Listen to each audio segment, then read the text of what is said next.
오늘 간단회에서는 먼저 조합 현황에 대해서 간단하게 설명을 드릴 거고요. 그 다음에 수지 분석표를 통해서 이제 책정될 분담금에 대해서 설명을 드리려고 합니다.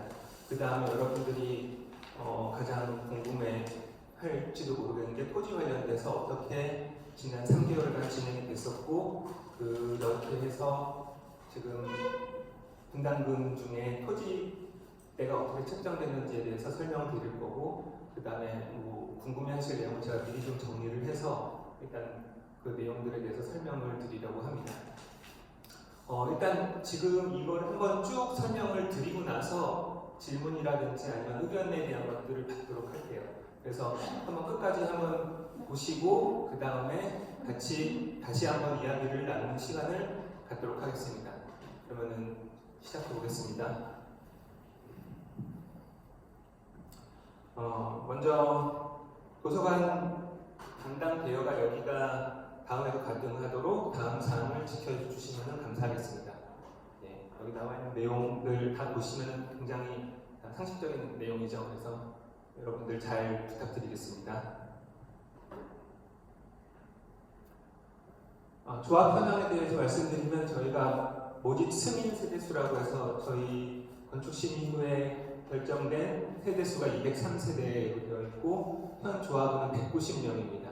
190명인 이유는 원래는 207명으로 이제 승인 건축 심의 때 207명으로 이제 용인시에다 넣었다가 17명 정도가 이제 자격이 해당이 안 돼서 세대주가 안 된다든지 다른 조건들이 맞지 않아서 그분들은 이제 조합원이 될 수가 없어서 현재 190명으로 남아 있습니다.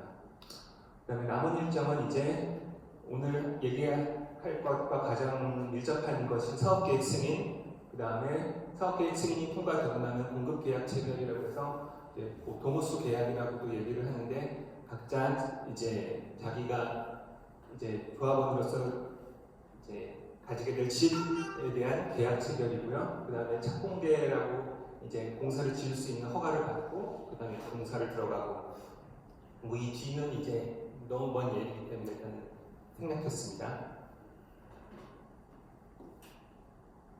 사업계획 승인이 어떤 거냐면은 이제 남은 인허가 중 가장 중요한 인허가고요. 이게 통과가 돼야지만이 이제 실질적으로 나머지 모든 단계가 진행이 되는 거고요.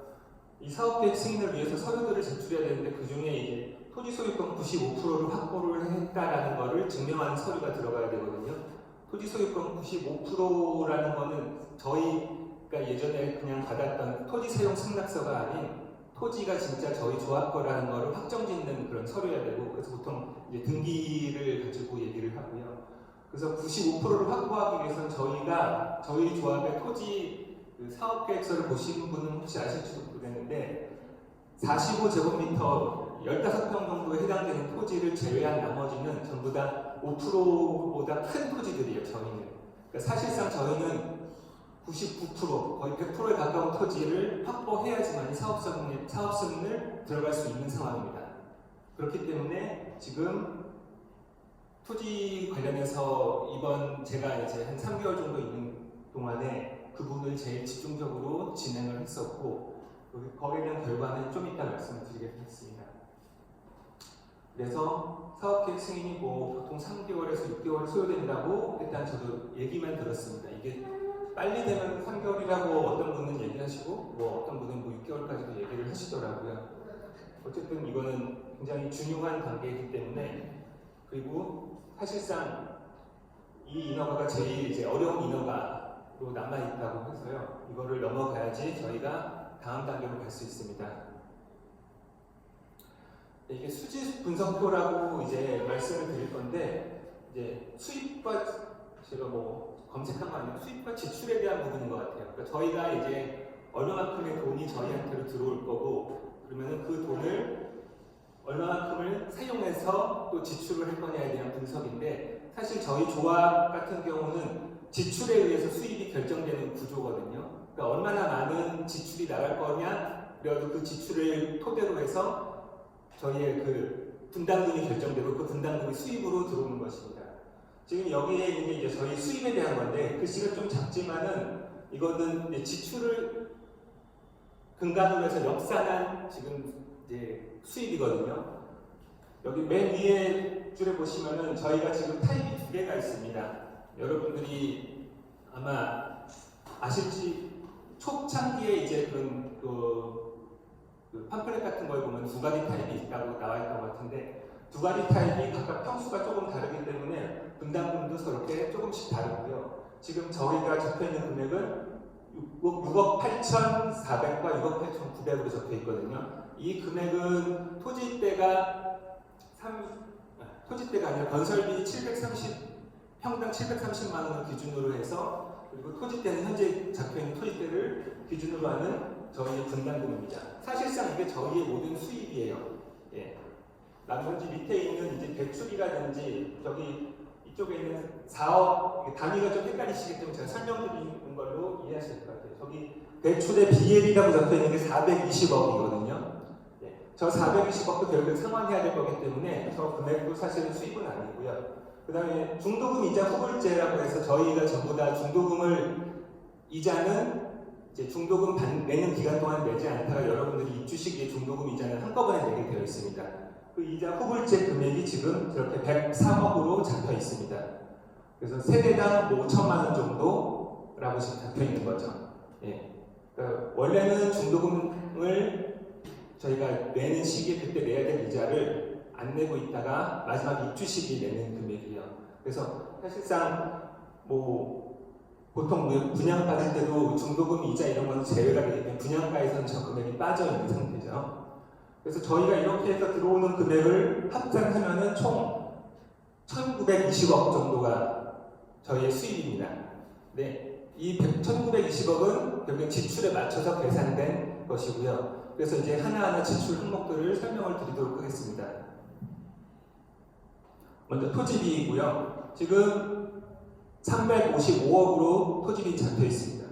여기 보시면 첫 번째 칸이 잡혀 있는 예산이고 두 번째 칸은 비집행 금액이거든요. 이미 이만큼의 금액은 집행됐다는 뜻이에요. 그리고 그 옆에 칸은 나머지 금액. 저희가 실제로 이번에 뭐 대출을 받든지 해서 나갈 돈이 이쪽입니다.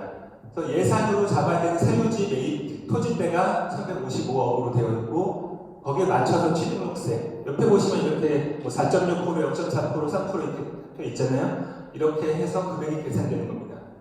그래서 이걸 총 합산을 하면은 저희가 약 예산으로는 379억이고 그 다음에 나가야 될 금액으로 이제 354억 정도가 나가야 됩니다. 그러니까 이번에 대출 받을 때 이 354억이라는 금액이 어쨌든 이거보다 더 많이 있어야지만 저희가 토지를 매입할 수 있다는 겁니다.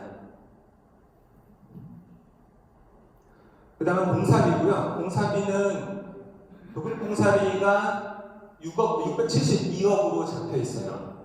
이거는 평당 730만 원이라는 금액으로 계산이 된 도급 공사비거든요. 730만 원은 이제 원래 저희 2025년 9월 달에 기준으로는 이제 서희건설하고 얘기가 됐다기보다 어쨌든 697만 원 평당 그걸로 원래 잡혀 있었거든요.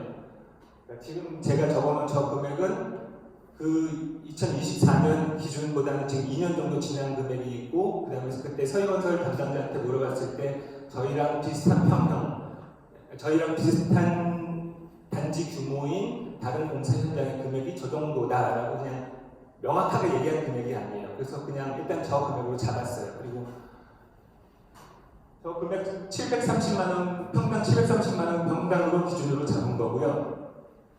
여기 도시계획시설공사비는 저희가 이제 아파트 단지가 들어오기 위해서 주변에 저희가 직접 돈을 내고 이제 시에다가 이거를 다시 돌려줘야 되는 그런 것들, 공사해야 되는 것들은 공사비고, 인입 공사비는 저도 정확하게 모르겠고, 철거비가 지금 저게 10억이 잡혀 있는 거고, 10억이 잡혀 있고요. 그 다음에 예술 장식품이 3억, 그 다음에 사업 승인 조건 공사비가 이제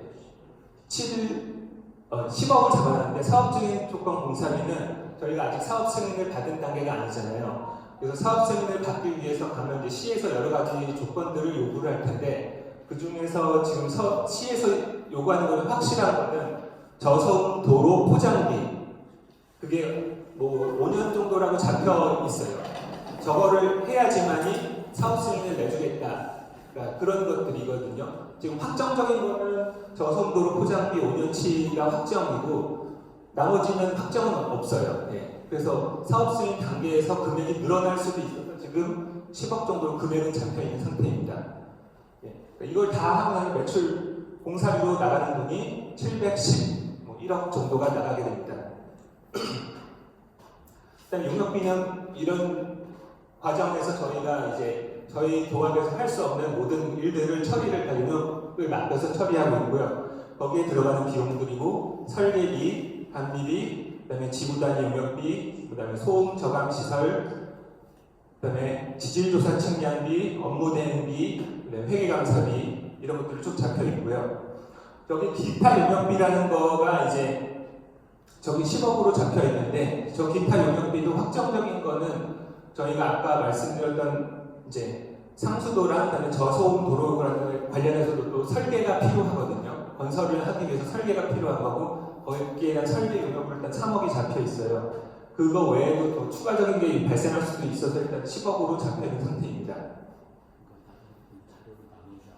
그 다음에 분양경비인데 이건 사실 제가 잘 모르는 부분이어서 나중에 아마 시간이 있을 때 좀 더 확인을 해야 될 건데 저희 2017년에 모델하우스를 아마 지었을 거고 그 모델하우스를 통해서 이제 여기 분양이 이루어졌을 것 같거든요. 그런 거에 대한 비용들로 일단 책정이 됐던 거고 대부분은 기집행됐기 때문에 추가적으로는 이제 저희가 발생하진 않을 거로 일단 예상은 돼요. 근데 만약에 저희가 일반 분양이 생긴다면은 일반 분양을 저희가 이렇게 또 모델하우스를 지어서 하게 되면 벌써 비용이 벌써 한 20억 넘게 들어가잖아요.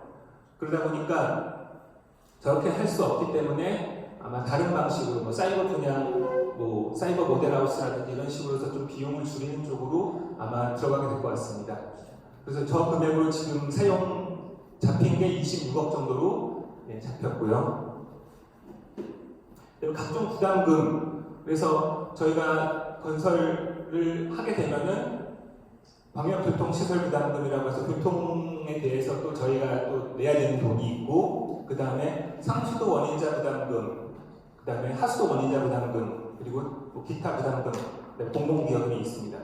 공공기여금은 이제 저희가 용인시랑 여기 사업 정확하게 사업 승인단은 아니고 일단 저 금액을 내야지만이 된다라고 이제 저희 조합에서 내야 되는 돈으로 확정이 된 금액이 48억이에요. 그리고 그 중에서 12억은 낸 상태고 남은 게 36억인데 저 36억은 원래는 작년 5월까지 냈어야 되는 금액인데 현재 못 냈어요. 그래서 1년 지난 내년 6월, 올해 6월 30일까지 저걸 내는 걸로 연장된 상태고 거기에 대해서 5% 연체이자, 연 5% 이자가 붙는 거기 때문에 저희가 내야 될 때는 실제 저 금액에서 아마 한 1억 8천 정도가 더 추가가 되겠죠. 5%니까 1년 정도 전가된 상태여서. 그리고 저희 하수도 원인자 부담금에 대한 게 있는데 저희가 하수도 처리장을 이번에 용인시 쪽에서 증설을 하게 되는데 그 용인시 증설에 대해서 이제 저희 조합에서도 저희 원래는 보통 하수도 원인자 부담금은 저기 옆에 예를 들어서 세대수당 톤 얼마, 그러니까 세대가 203세대면은 203톤으로 계산해서 톤당 얼마 이렇게 계산을 하는데 그 금액이 실제는 저희는 지금 이렇게 100만 원이라고 적어놨는데 원래는 저게 1000만 원이라고 적어놨는데 원래는 더 작은 금액인데 저희 같은 경우 이번에 하수 처리장이 증설되면서 거기에 대한 비용 부담을 하는 쪽으로 이제 용인시 쪽하고 얘기가 되는 상태여서 현재는 금액을 저렇게 좀 크게 잡아놨어요. 근데 저 금액이 정확한 금액은 아니기 때문에 늘어날 수도 있고 줄어들 수도 있습니다. 어쨌든 다른 원래 보통 건설 단계인 그러니까 하수 처리장을 증설하지 않고 보통 건설하는 그런 것들과는 달리 저희는 좀 금액이 지금 더 많이 책정이 되어 있습니다. 그다음에 기타 비용으로 이제 이런 비용들이 들어가고요. 조합 운영비 이런 것들이 있는데 원래 조합 운영비가 월 2,000으로 잡혀 있었는데 지금 이 수지 분석표에서는 1,200으로 조합 운영비를 줄였습니다. 왜냐하면 다른 비용들이 워낙 많이 증가됐기 때문에 그리고 조합 운영비도 그렇게 줄였습니다. 그다음에 금융비용은 이제 BL 대출 이자 420억을 대출받을 경우에 발생하는 이자가 25억 2천만 원이고, 이자를 내는 거와 별개로 수수료라고 해서 취급 수수료를 여기서 지금 2% 계산이 돼 있거든요. 그래서 8억 4천 정도의 돈이 나가게 됩니다. 그리고 중도금 이자 후불제를 저 안에 들어있는데, 저희가 중도금을 저희 조합에서 미리 다 중도금 이자를 내는 거기 때문에 저희의 지출에 포함이 되어 있어요. 그러니까 저 부분이 나중에 수입으로 들어와서 성세가 되긴 하지만 어쨌든 저희 조합원들의 분담금에 나뉘어 있는 거거든요. 예, 그 이자 후불제이기 때문에 저렇게 계산이 됩니다. 그리고 저 상환 부분은 어차피 사라질 부분이고 420억을 빌린 거를 그대로 또 상환을 해야 되기 때문에 분담금에 포함이 되어 있고요. 그리고 시공사 대여금이라는 건 저희가 2억 5천 정도의 금액을 저희 현재 저희랑 도급 계약이 되는 서희한테 빌린 돈이 있어요. 예, 무이자이기 때문에 이자는 따로 나가지 않고 그 돈을 또 갚아야 됩니다. 그래서 이렇게 하면은 저희가 전체적으로 1921억이라는 돈이 이제 들어오게 되고요. 나간 돈은 1921억 거의 비슷하게 일단 잡힌 거예요. 그러니까 수지분석표라는 게 결국에는 지출을 근거로 해서 수입을 조정하는 거기 때문에 저 금액을 맞추는 거거든요. 그래서 이렇게 금액이 계산이 됩니다. 저희 금액이 거의 2천억에 가까운 정도의 금액이 사용되는 사업입니다. 잠시 물 좀 마시겠습니다.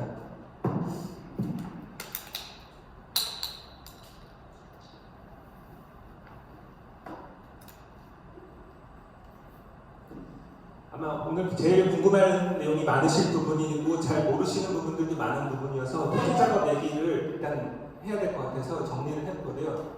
저희 토지 작업은 최초 계약은 거의 대부분 2017년 4월입니다.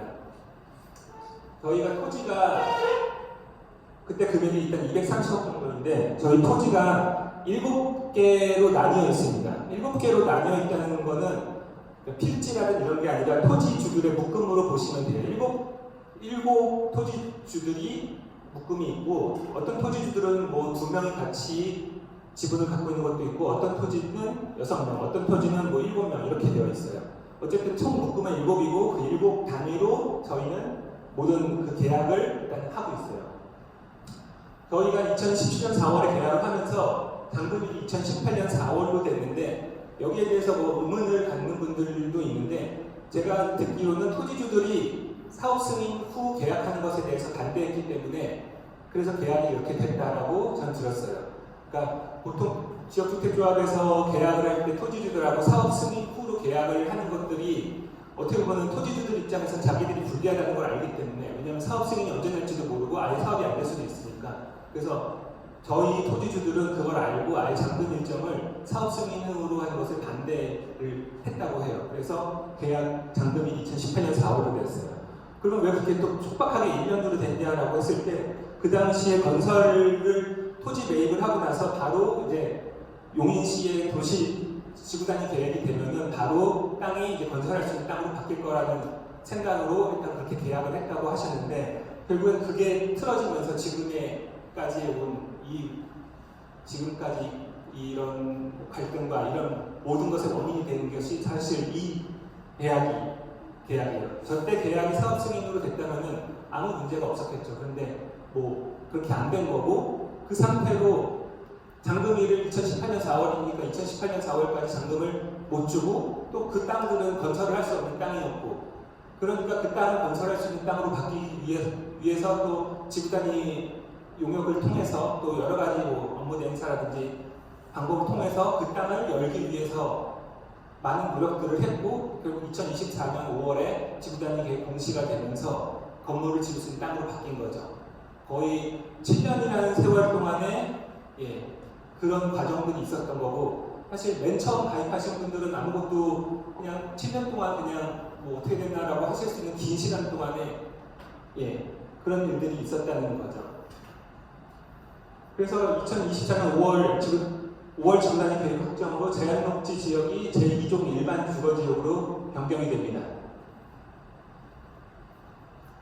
그래서 1차 계약 연장을 2024년 11월에 하게 되는데 이때가 저희가 2024년 12월이 상임총회 임시총회였을 거고요. 그래서 용인시에다가 저희 조합 설립 인가를 받기 위해서 필요한 서류들을 이제 받아야 되는데 토지주분들은 이제 이런 부분들에 대해서 그동안 7년이라는 긴 시간 동안에 이제 잔금 지급받는 것들과 그리고 토지가 이제 지구단위 계획 변경으로 토지가 이제 2종 주거지로 바뀌면서 내놔야 되는 뭐 세금이 증가한 것 이런 것들을 이유로 해서 이제 계약을 다시 하는 거를 요구를 했고 조합 입장에서는 이건 이견들이 있겠지만 받아들일 수밖에 없는 왜냐하면 계약 해제 이미 잔금 지급을 못한 상태로 8년, 7년 시간이 지난 거기 때문에 그렇게 해서 그 인상 요구가 받아들여졌고 그 금액이 현재 금액이랑 똑같습니다.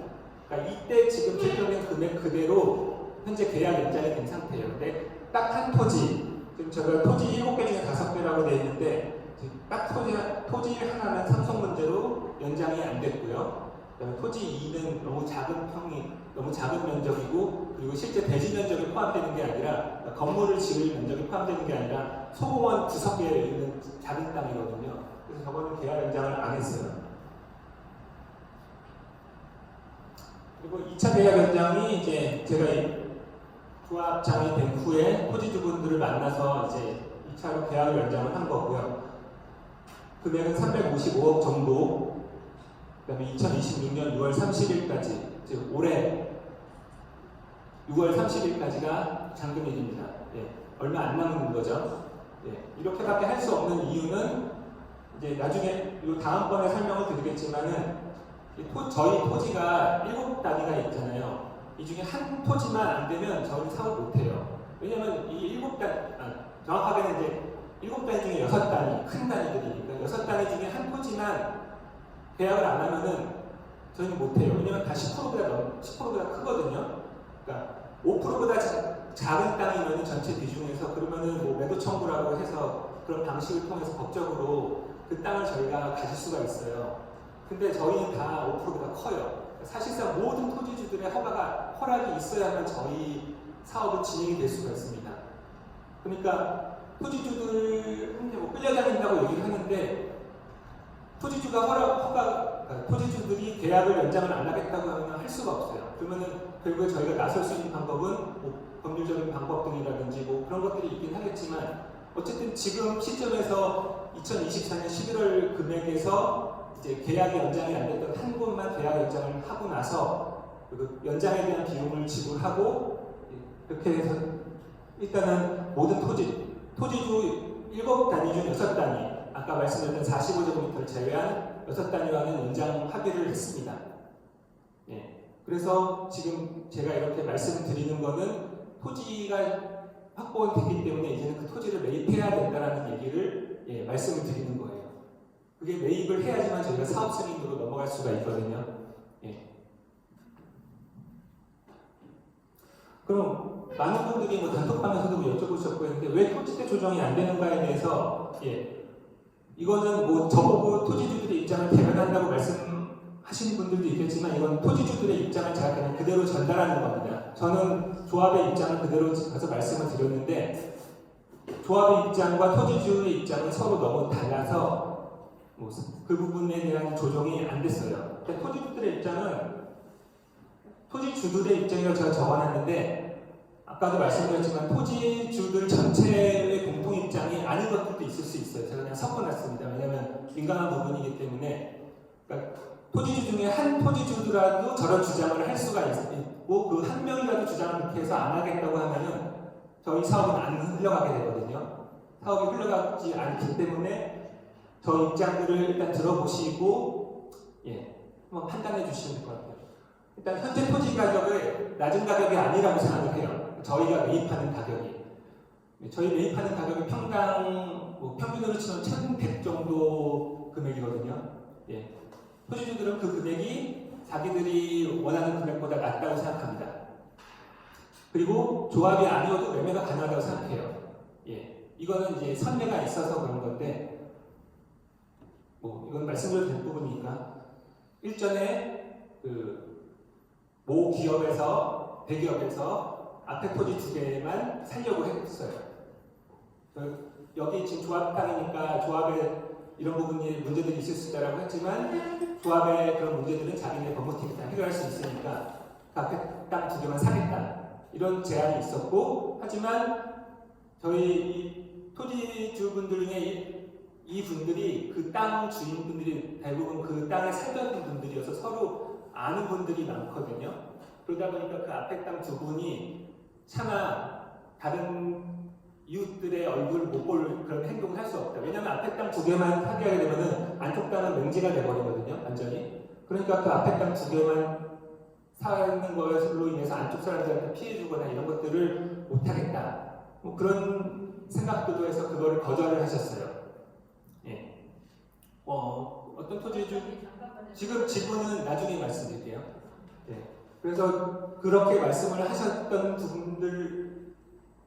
그분은 뭐 지금 굉장히 후회하고 있다 뭐 이런 얘기도 하시고, 어쨌든 지금도 땅 팔라는 얘기가 오고 있다 뭐 그런 얘기들을 계속 하시고 있어요. 그게 사실인지 아닌지는 제가 편집할 수는 없고 지금 그 입장만 제가 전달드리는 겁니다. 그리고 조합에 대한 신뢰가 지금 전혀 없다라고 모든 토지주분들이 얘기하셨는데, 이게 2017년부터 잔금 일정이 이렇게 된다라는 거를 2018년 4월에 잔금을 못 준다라는 거를 어떻게 보면 조금 땜빵식으로 계속 좀 있으면 된다, 좀 있으면 된다 이런 식으로 계속 하다 보니까 토지 관련된 것들에 대한 이제 뭐 처리라든지 그리고 그 와중에 발생한 뭐 상속 문제라든지 이런 여러 가지 문제들이 있을 때 결국에는 조합에서 그런 것들에 대한 대응을 아무것도 못하겠어요. 그러다 보니까 조합에서 과연 너네들 사업할 능력이랑 의지가 있냐 그런 생각들을 하고, 그냥 어떻게 보면은 그분들 입장에서는 조합이 그냥 무너져서 사라져버리니까 그분들 입장에서는 좋은 선택이 될 수도 있는 그런 상황이라고 얘기를 하세요. 그 다음에 토지가 이제 원래는 자연녹지였다가 이종 주거지로 바뀌면서 세금이 증가하는 거에 대한 얘기도 하셨고, 그리고 그래서 뭐 조합은 사라져도 토지는 남아있다라는 그런 얘기까지도 하셨습니다. 그 다음에 이제 뭐 저희가 이거 사업을 안 해서 맹지로 바뀌면은 조합이 아닌 다른, 그러니까 맹지로 바뀌어버리면 불이익이 있을 테니까 여러분들 이거 맹지로 바뀌게 되지 않도록 저희 조건을 들어달라고 얘기를 저도 처음에 하려고 했는데, 맹지여도 이미 살려고 왔던 사람들이 있었기 때문에 거기에 대해서는 전혀 개의치 않았어요. 그러니까 사실상 제가 낼 수 있는 카드가 뭐 이 땅을 다시 지구단위계획을 돌려버리면 맹지로 바뀐다. 그것도 토지주들 중에는 그거 괜찮다. 어차피 살 사람들은 산다. 길도 자기네들 그 법무팀에서 길도 자기네들이 뚫겠다고 했다고 하니까. 그러니까 저희가 내세울 수 있는 카드가 없었어요. 그리고 왜 빠른 처리가 필요한가에 대해서 말씀드리면, 토지주 중에 계약 해지를 요구하는 분들도 있었고, 그래서 결국 연장을 위해서 저희가 최대한 어떻게든 연장을 요청을 했고 1년까지 기다려주는 건 못 기다려주겠다라고 해서 얻어낸 시간이 6월 말입니다. 2017년부터 지금 9년이라는 시간이 흘렀죠. 그리고 시간이 지날수록 리스크는 증가할 수밖에 없고요. 상속 그런 일들이 일어나는 게 왜 리스크냐면은, 지금 이제 토지주 중에 한 분은 나이가 많으신 분이 있는데 상속을 할 경우 상속세를 내야 돼요. 근데 대부분 토지주들이 그 토지를 팔기 전에는 돈이 나오는 경우들이 없기 때문에 그렇게 문제가 발생하거든요. 상속세를 그런 일들이 발생할 가능성이 있어요. 시간이 지나면.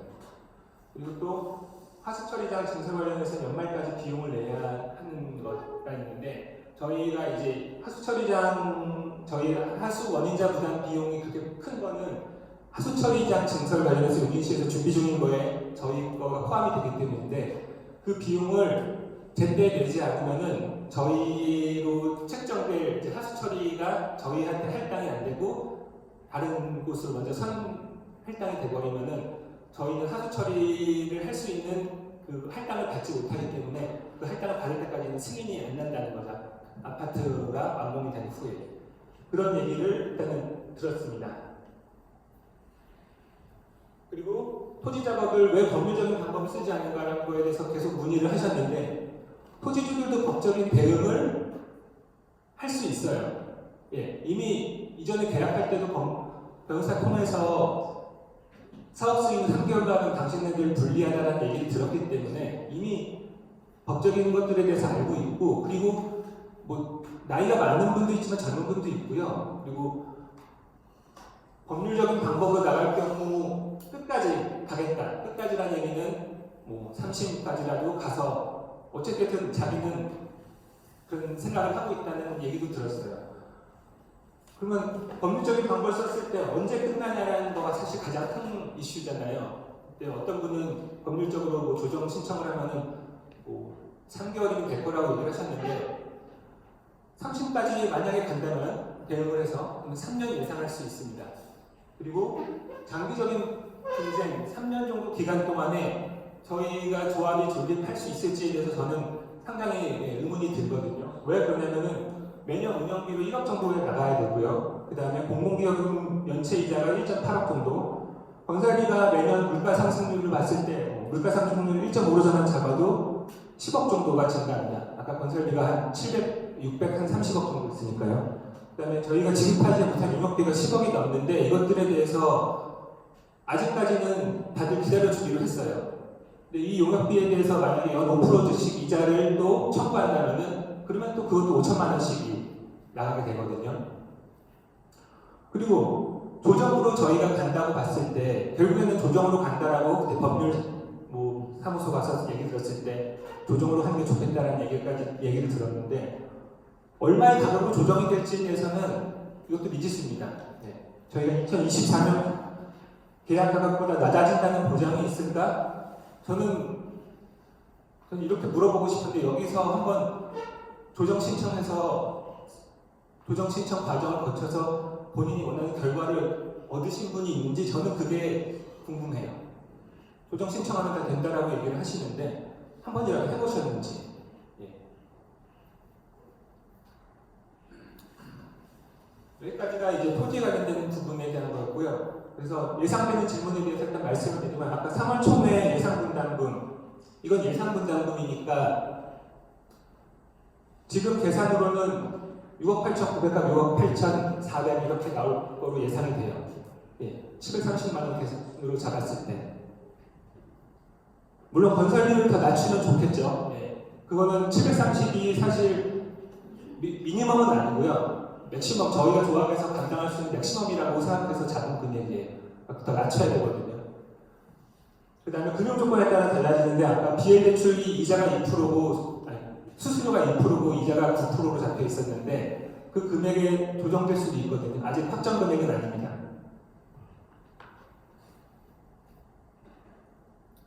또 예상되는 질문, 토지주랑 혼자 만난 것 때문에 저한테 문의를 하신 분들이 많았는데 여기 본인들이 나와 계시니까 제가 실명을 안 쓰고 이렇게 했는데 이사분 한 분, 두 분이 계신데 제가 세 분하고 같이 갈 경우에 한 이사분은 토지 조정에 대해서 법률적인 거를 주장하는 분이셔서 그분이 토지 가치가 2017년 계약 금액으로 여러분 우리 계약하자라는 얘기를 한다면은 토지주랑 만났을 때 그 이야기가 나온다면은 제대로 진행이 될 거라고 생각을 안 했어요.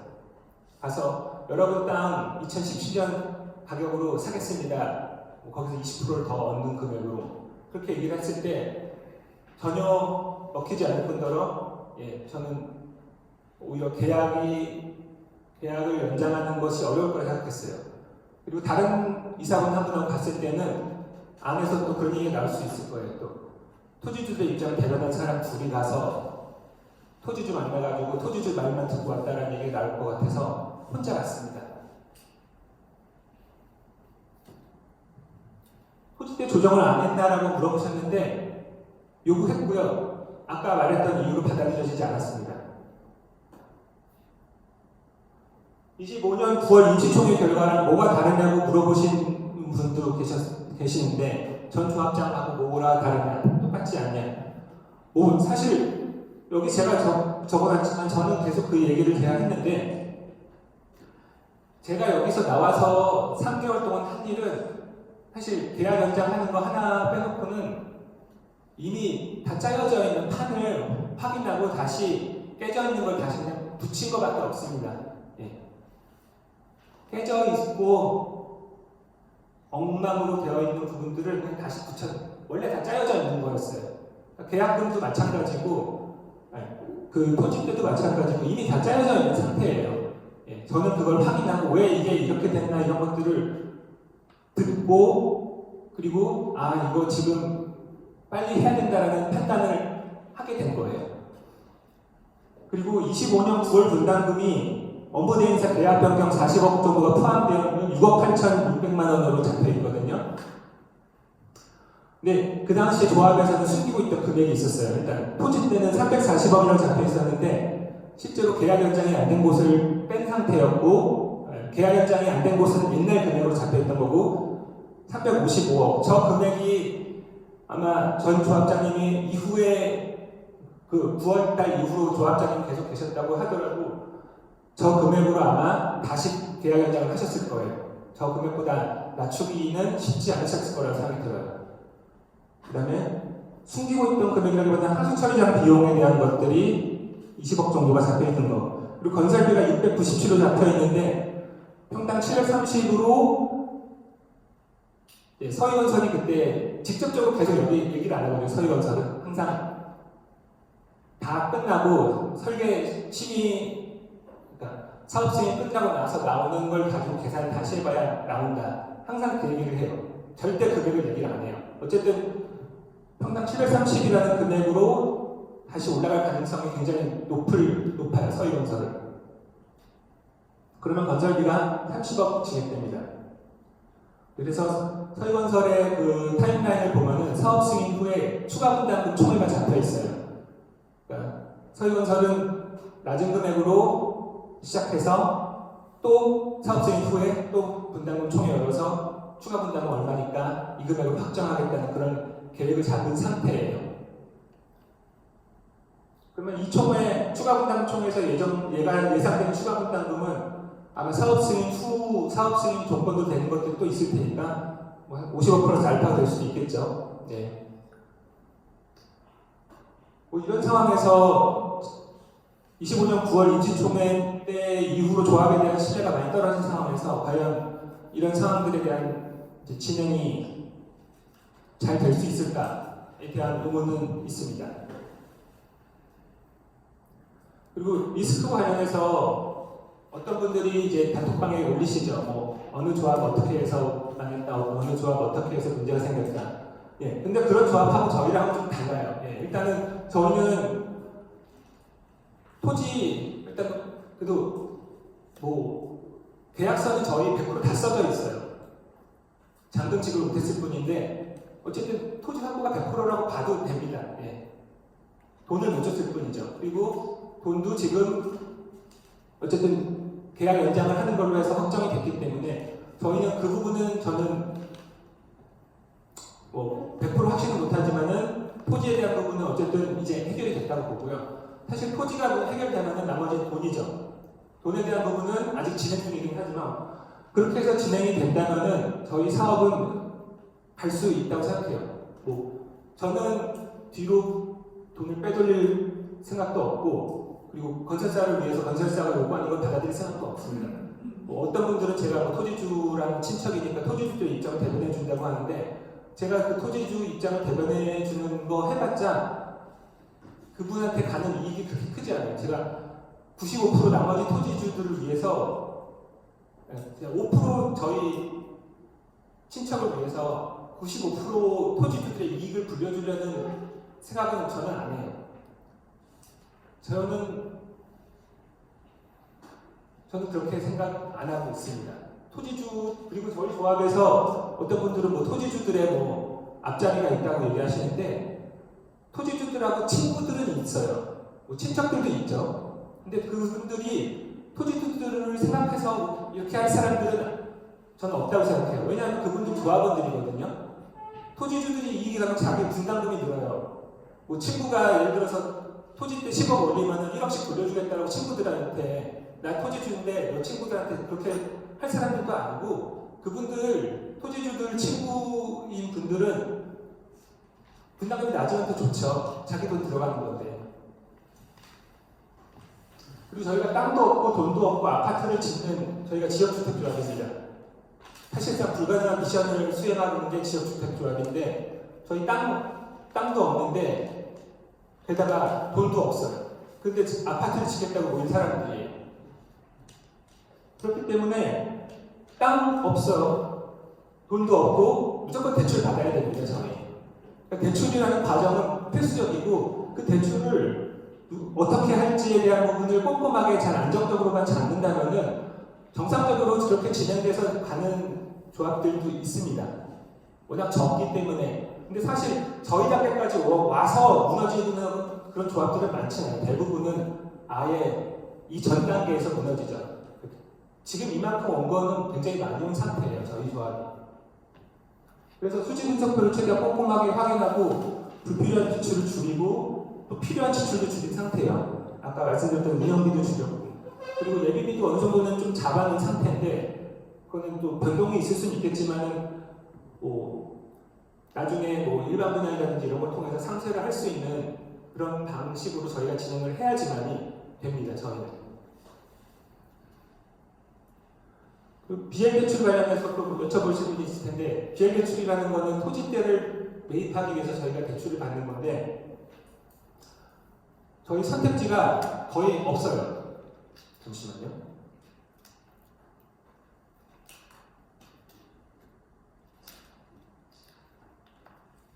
선택지가 없다는 말은 지역주택조합은 금융권에서 기피 대상입니다. 리스크가 너무 크기 때문에. 그리고 1금융은 불가능해요. 2금융도 단독으로 진행이 안 될 수도 있고 보통 이제 2금융도 여러 어디에서 묶어가지고 그래서 어떤 걸 이렇게 묶어오는 사람들 자산운용이라든지 이런 데들에서 결국은 돈을 태워야 돼요. 그냥 돈 안 나와요. 저희 입지가 좋으니까 그나마 어떻게 보면은 조금 더 유리한 점은 있지만 어쨌든 진짜로 저희가 선택할 수 있는 거 없어요. 이 조건인 게 아니라 저희한테 그나마 많이 저희 부담이 적은 조건으로 들어간다면 저희 진행해야 돼요. 그래서 업무 대행사랑 그저께 정도의 얘기를 했는데 토지감정가 450억 기준으로 280억 정도. 그러니까 저희가 토지가 있기 때문에 그 토지를 기준으로 하는 좀 낮은 금리의 그 대출이 있고 나머지 금액은 결국에는 저희가 직접 부담해야 되는 금액이에요. 근데 어떻게 부담할지는 조합원 자부담 또는 조합원 신용대출 또는 좀 더 고금리 상품으로 해서 그냥 조합원 자부담 없이 갈 수 있는 이런 세 가지 케이스로 생각을 해야 돼요. 근데 지금 같은 140억 정도의 금액, 그러니까 280억이 나온다고 치고 140억의 금액이 더 필요한데 그거를 자부담으로 한다면 저희 세대당으로 하면은 200세대니까 한 8천만 원, 7천만 원 정도에 해당되는 금액이에요. 물론 그 금액 저희 원래 자부담 해야 돼요. 왜냐면은 저희가 사업 승인 후에 무조건 저희 전체 20%만큼 자부담 해야 되거든요. 계약금으로. 저희가 이미 6천만 원씩 넣으셨으니까 여러분들 모두 다 8천만 원은 내셔야 돼요. 7억 기준으로 봤을 때. 그때 첫 번째 사업 승인 받고 나서는 무조건 8천만 원을 내셔야 돼요. 준비하셔야 되는 금액이에요. 근데 그거를 빨리 내냐, 지금 내냐, 그 차이긴 해요. 빨리 내면은 좋은 점은 부담금이 줄어들죠, 저희 자부담이. 왜냐면은 140억 금액에 대한 금리, 이자랑 수수료 부분이 빠지기 때문에 빨리 내면은 저희가 자부담에서 가면 좋아요. 근데 저희 190명이 각각 8천만 원씩 다 낼 수 있을까? 그래서 결국엔 자부담으로 못 가고 조합은 신용대출 또는 좀 더 고금리로 하는 진짜로 대출까지 해주는 거가 있어요. 가야 될 수밖에 없는 상황도 올 수 있습니다. 이거는 저희만 그런 게 아니라 이것도 근데 정상적인 절차예요. 모든 조합이 이 절차로 가요. 그래서 여기서 토지감정가 기준 나오는 금액이 좀만 더 올라간다면은 아마 더 이제 자부담을 줄일 수 있고 아니면 건설사랑 협의를 해서 좀 이 부분은 더 정리를 해서 말씀드릴 수 있을 것 같아요.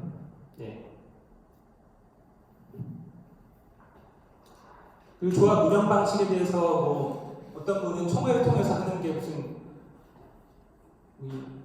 인기 영합해서 하는 거라고 얘기를 하신 분도 있는데 저희는 총회 통해서 모든 거 해결해야 됩니다. 총회 통해서 결정해야 되는 거고 그렇기 때문에 단계 중간 단계 없이 지금 어떻게 보면 단톡방에서 바로 얘기하고 이런 것들 통해서 여론 형성이 되고 총회에서 결정하는 과정이 지금으로서는 제일 좋은 과정이라고 생각을 해요. 물론 조합 단톡방의 여론이 왜곡될 수는 있지만은 결국에는 이런 간담회라든지 아니면은 여러분들의 접근할 수 있는 모든 자료들을 여러분들이 접근할 수 있다면은 여러분들이 판단하셔서 결정하실 수 있을 것 같아요. 이 얘기를 왜 하냐면 이사회 증원 얘기를 여러분들이 많이 얘기를 하시거든요. 이사를 늘려야 된다. 예. 이사를 늘리면은 좋은 점도 있고 지금 단계에서는 이사를 늘리는 거는 사실상 큰 의미는 없는 게 지금 돈 빌려오고 이런 것들 다 저희가 하는 게 아니라 업무대 행사에서 하는 그런 거고 선택할 수 있는 것도 아마 업무대 행사에서 해오는 걸 결정해야 될 수밖에 없을 수도 있거든요. 그러니까 결국에는 저희가 뭐 저랑 저도 마찬가지고 뭔가 결정할 수가 있는 상황은 아니에요. 그러니까 저희가 머리를 맞대고 저희가 420억을 빌려올 수 있는 일들이 아니에요. 여기 계신 분들 이사로 여러분들 뭐 하실 수 있는 분들이 뭐 4-5명이 더 해서 5-명이 모여서 다 같이 우리 420억 빌립시다. 못해요. 그러니까 어떤 분들은 독단적으로 행동하는 거라고 얘기를 하실 텐데 이사회가 결정할 수 있는 사안이 있고 아닌 사안들이 있다고 생각하거든요. 근데 지금 이사회 증언을 뭐 안건에 넣을 거긴 한데 이후에 이사가 어떤 분들이 선임될지는 저도 모르겠고 그리고 현재 있는 이사분들이 그만둘지 아니면 이런 것도 저도 아직은 모르겠어요. 근데 지금 단계는 사실 뭔가를 같이 의논해서 갈 수 있는 단계가 아니라 각각의 역할을 맡은 그 담당들이 최선을 다해서 자기 일을 해서 결정을 해야 되는 단계라고 생각을 해요. 그리고 뭐 공과에 대한 처리, 공과 잘함과 잘못함에 대한 처리를 지금 주장하시는 분들도 있는데 뭐 이건 저 개인적으로는 지금 사실 남아있는 사업 승인 단계만을 바라보고 있기 때문에 지금 누가 잘못한 거 뭐 예전 것들 다 들추고 이렇게 할 사실 여유도 없고요. 그게 필요한다면 사업 승인 후에 하는 게 좋다라고 생각이 듭니다.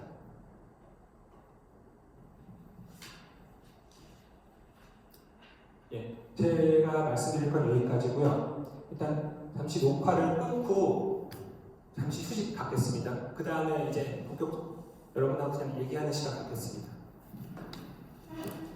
10분 정도 후에 뵙겠습니다.